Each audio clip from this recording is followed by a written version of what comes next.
Hey everyone, and welcome to Ready, Set, Go, Teaching Science Virtually, Part 4. My name is Carla Huxon, and I am one of your District Science C&I specialists, and I can be reached at kuriola@ebrschools.org. All right, up on the agenda, we're going to take a look at a one-stop shop distance learning guidance resources, remote learning online tool organizer. We are going to plan with the purpose to motivate student-driven inquiry, take a look at some next steps, and complete our exit ticket.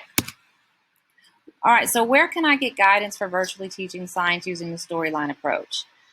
LDOE has provided distance learning guidance for science teachers teaching OpenSciEd and Inquiry Hub so that teachers can keep teaching the science and students can keep doing the science, whether you are virtually or learning from a distance, face-to-face.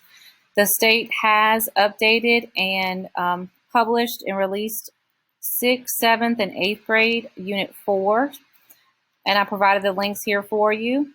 You could also go to the state website and grab those from the K through 12 science resources. And I also provided a link for you in case you missed the live support webinar for OpenSciEd distance learning guides.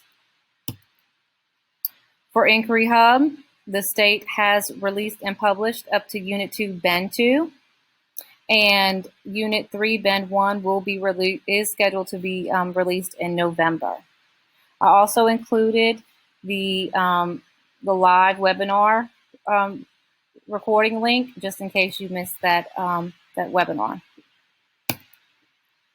All right, so the remote learning online tool organizer. This is a list of tools generated by teachers using the OpenSciEd and Inquiry Hub materials in their classroom, and all of these tools are tied within the storyline instructional model.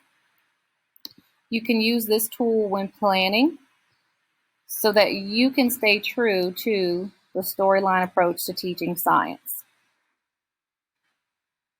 And we're going to take a look at this tool closer on the next slide. All right, so let's plan with a purpose. Now that we've got all our resources at hand, now I'd like to actually plan with a purpose and show you a strategy for optimizing your student engagement. Okay, so taking a look at the online remote learning tool, we're going to actually just see what tools they have available for us. And I always keep this link to the original link. I click on the original link provided by the state. I don't make a copy because this is always being updated. It is a live document.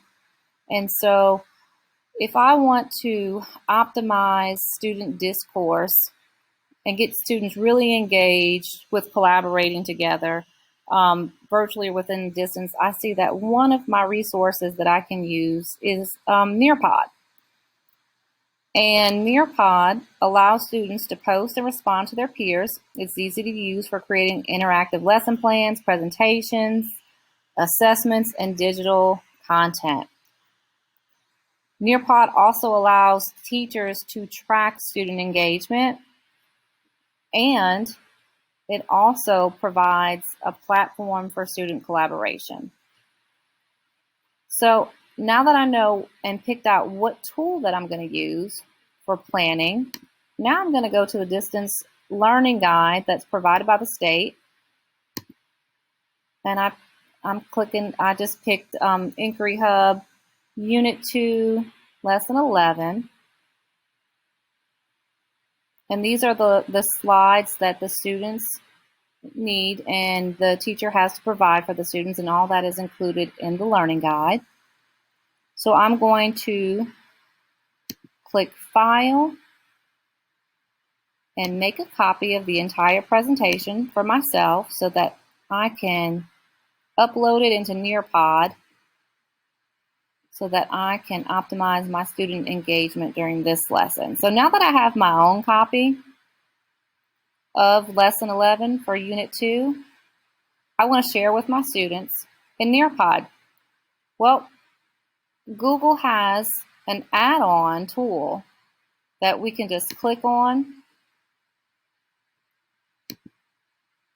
and add it into Nearpod. So here's Nearpod. I'm going to open this Google Slide presentation into Nearpod.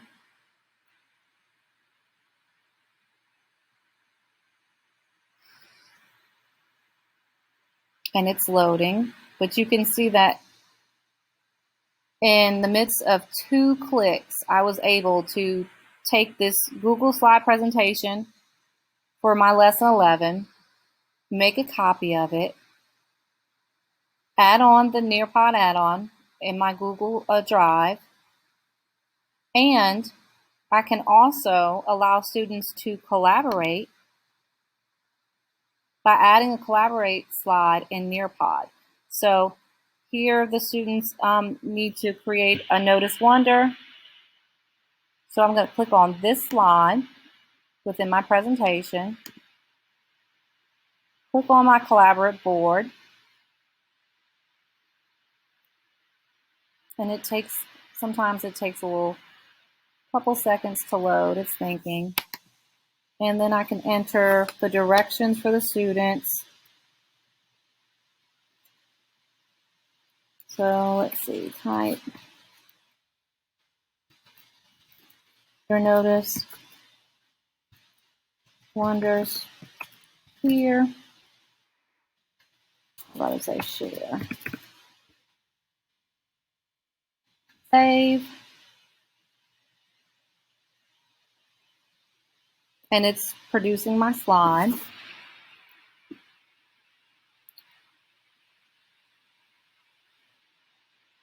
So now I'm going to save and go to Nearpod so that I can show you that I have successfully uploaded a copy of the student lesson from the State Distance Learning Guidance for Teaching Science at a Distance. And I've inserted a collaborate board so that students can collaborate with each other in real time. So let's go ahead and just look at a preview.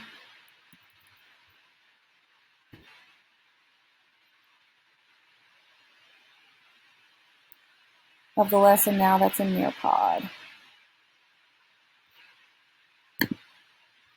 All right, so we are in Unit 2, Lesson 11, and the students have some pre-work, and they have to collaborate, and guess what? Now they can share their Notice and Wonders here in real time. Okay, so now it's your turn. I want you to take your Google Slide presentation and upload it into Nearpod and save it into Nearpod. And if you have any issues, questions, concerns, or want to share your Nearpod with me, go ahead and fill out this instructional support request form, and I will come see you soon. Don't forget to capture your attendance and give me some feedback from this session utilizing this survey. Ready, Set, Go, Teaching Science Virtually, Part 4. Thanks, and can't wait to hear from you soon. Bye.